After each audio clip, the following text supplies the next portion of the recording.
Au sommet, quel baromètre de rémunération en Côte d'Ivoire? Cette question a animé le lancement de la première édition ivoirienne du baromètre de rémunération Sahara. Une assurance contre les conséquences des changements climatiques a fait l'objet d'un panel de haut niveau aux assemblées annuelles de la Banque africaine de développement à Lusaka en Zambie. Et puis une note triste dans ce journal, le décès de l'artiste ivoirien Paul Dodo dans la nuit du mardi au mercredi. Voici pour le sommaire. Bonsoir à tous et merci de nous rejoindre sur Business 24 Africa. La rémunération des compétences constitue dans bien des cas un véritable problème pour les chefs d'entreprise ou autres responsables des ressources humaines dans divers secteurs d'activité. Comment éviter de perdre des compétences? Ou encore, comment attirer les compétences? C'est à ces différentes préoccupations que veut apporter des réponses le baromètre des rémunérations Sahara. Une enquête de rémunération initiée par le cabinet Performance Management Consulting. Déjà présente dans plusieurs pays africains, Performance Group a procédé ce mercredi au lancement de la première édition ivoirienne du baromètre des rémunérations Sahara. Marie-Josée Kwasi pour le reportage. Une enquête de rémunération initiée par le cabinet Performance Management Consulting vient d'être lancée à Abidjan, en Côte d'Ivoire. Le baromètre des rémunérations Sahara, c'est son nom, permet à toute entreprise, quel que soit le secteur d'activité, de disposer des informations fiables et actualisées sur ce qui se fait en termes de rémunération sur le marché. Que ce soit les niveaux de salaire qui existent pour une fonction donnée ou que ce soit les avantages sociaux mis en place au bénéfice des salariés. L'objectif justement par rapport aux différents secteurs d'activité, c'est d'arriver aujourd'hui à faire apparaître de manière transparente les différentes pratiques en matière de rémunération. Après, effectivement, chaque entreprise, selon sa politique, va mettre l'accent sur le cash qui est offert aux salariés ou sur les avantages sociaux, voire sur les deux. Donc, Sahara n'a pas pour vocation de niveler le marché, car nous sommes bien conscients que selon le secteur, selon la spécificité de l'entreprise, selon les caractéristiques de la population employée, les objectifs de rémunération ne sont pas les mêmes. Sahara offre plus des informations à valeur ajoutée aux différentes entreprises et donc les met en position de force pour tout ce qui est prise de décision par la suite en matière de politique de rémunération. Quant au président directeur général de Performance Group, il a invité les entreprises installées sur le territoire ivoirien à s'approprier cet outil. Aujourd'hui, au-delà du simple outil, c'est une nouvelle façon de gérer. La Côte d'Ivoire, notamment, est dans une formidable dynamique. Et la question, c'est comment faire en sorte pour chacun d'entre eux de tirer le mieux de cette dynamique. Et la réponse est relativement simple, c'est de faire en sorte d'attirer les meilleurs talents et de les garder, et de faire en sorte qu'ils aient envie de rester. Mais il se trouve que tout le monde a envie de faire cela, et donc le seul moyen aujourd'hui, c'est de faire mieux que les autres. Et ce genre d'outils, de baromètres, vont beaucoup les aider à se distinguer et à mettre en place les politiques qu'il faut pour attirer les meilleurs talents et les garder. Les participants à cette rencontre n'ont pas manqué de dire leur satisfaction de voir une telle initiative s'installer en Côte d'Ivoire, tout en soulignant que le baromètre de rémunération Sahara leur permettra d'avoir une base fiable en vue d'élaborer et mettre en place des politiques de rémunération en toute sécurité. Je pense que c'est une très bonne initiative parce qu'avec Sahara, on aura l'avantage d'avoir une base fiable pour élaborer, mettre en place nos politiques de rémunération. En plus, Sahara, c'est l'expérience panafricaine parce qu'ils sont déjà implantés dans différents pays d'Afrique.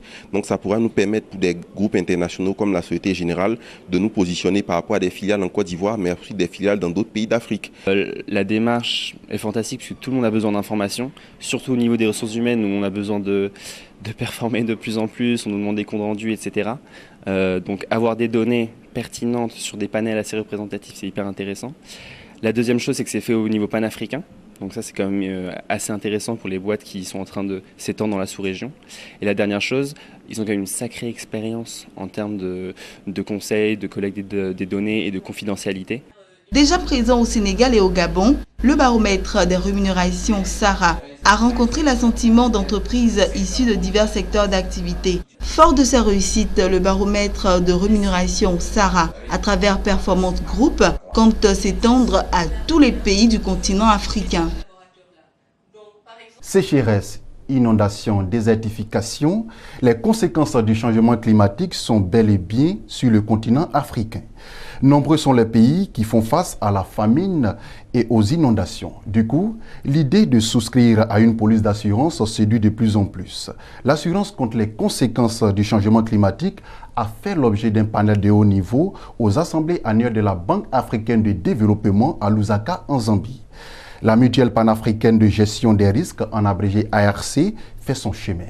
C'est un reportage de Jean-Charles Sibaï, commenté par Mondesi Nascimento Odjifini. L'Afrique a certes sa stratégie de lutte durable contre le changement climatique, mais elle s'intéresse de plus en plus à la prise en charge rapide des conséquences de ces changements, sécheresse, inondations.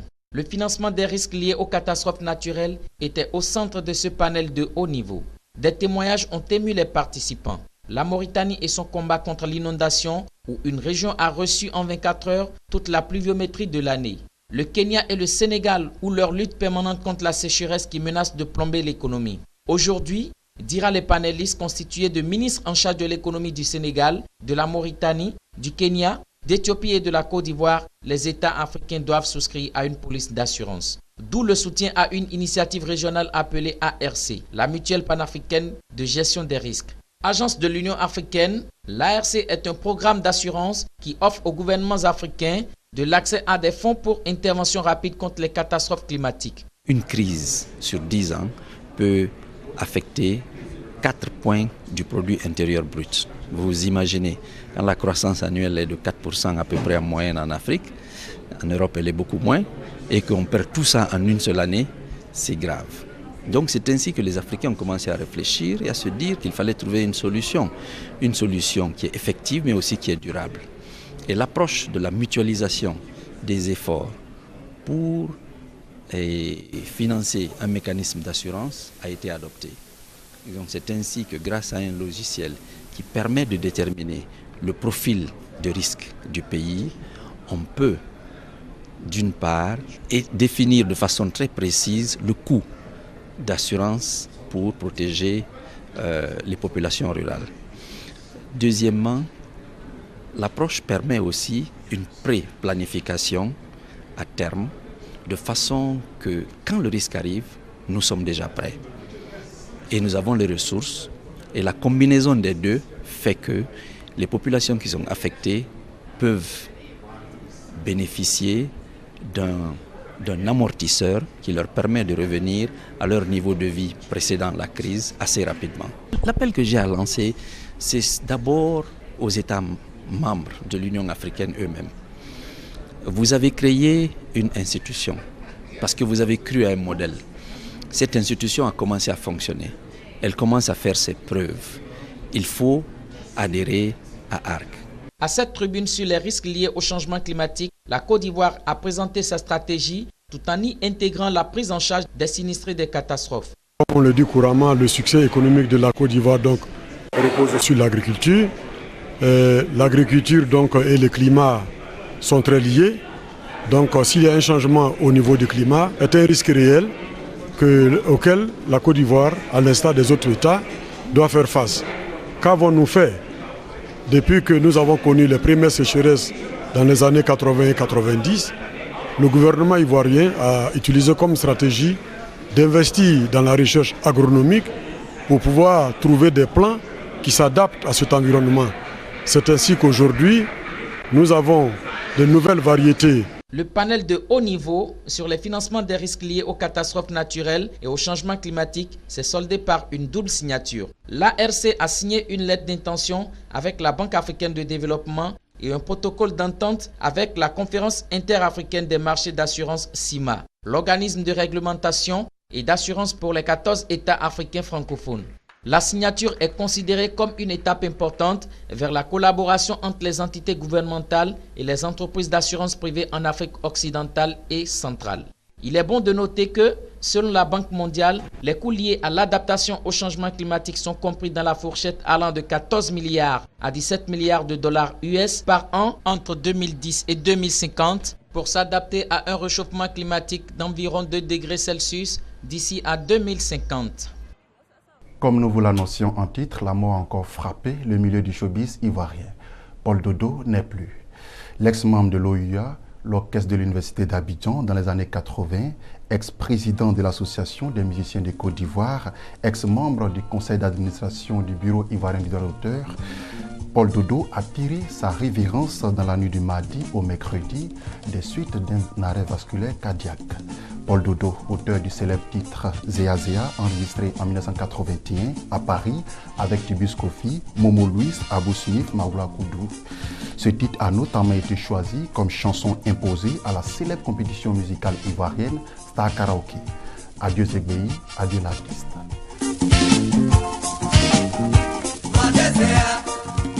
Parlons de toute autre chose maintenant, de technologie. Dans l'édition 2016 de son rapport sur le développement du monde intitulé « Les dividendes numériques », la Banque mondiale a identifié avec certitude les 6 tendances technologiques qui vont transformer le monde d'ici 2020. De cette tendance, il ressort que la technologie sera au centre de l'activité humaine.